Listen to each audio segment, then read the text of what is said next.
So we're going to take our hands so that our index and or middle finger is up against the cranium. So one hand's going to come under and then the other. So I'll just rotate it so you can see what I'm doing here. Okay?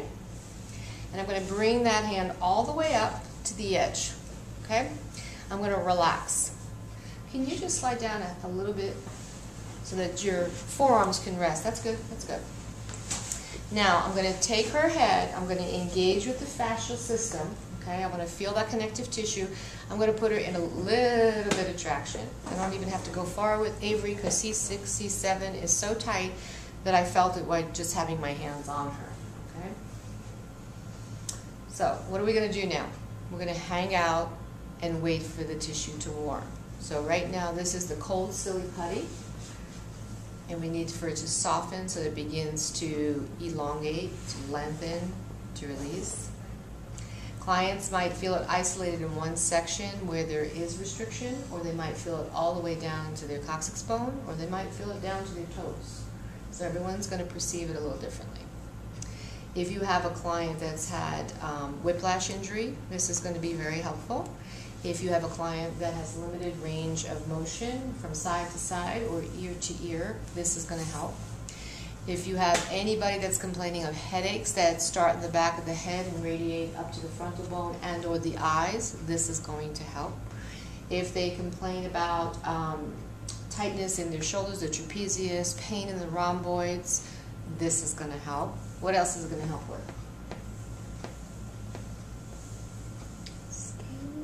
Scalenes. What else? Did you say levator scapula? Sure. We'll throw that in there too. Maybe anything along the erectors? Everything along the erectors, everything along the spine can be affected by it, including all the nerves that come off the spine, which includes everything that gets affected by the nerves, which means all your organs too. Okay?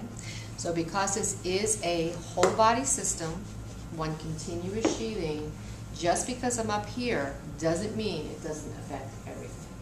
Okay? So the next thing I want to do is I want to watch her breath. I want to watch how her rib cage expands or not. I want to see how she lives in her body. So don't change anything, just breathe normal. And what do you all notice about the rib cage?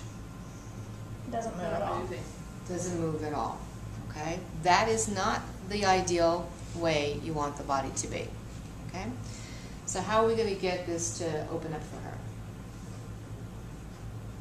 Isn't it good that her belly expands though when she breathes? Yes. Because some people just their... Yep, she's going a little bit lower, but we also want to see some kind of movement in her ribs. Yeah. We can ask her to. We can ask her to. We can ask her to breathe more fully. But we also need to be able, there we go, we also need to be able to work with them too, okay, and apply the appropriate techniques. So the first thing, yes, we can ask them to breathe more fully, to feel that expansion, and to be present and aware in this moment of what that feels like when those ribs open up. So what do you notice in Avery as you bring that breath fully into your whole rib cage? It takes away a little bit of the pain from my thoracic spine, my mid-backward. Okay. So the tendency is for people to hold on and tighten and breathe more shallow if they're uncomfortable somewhere in their body. But by bringing the breath in there, you just heard her say, it takes the tension off.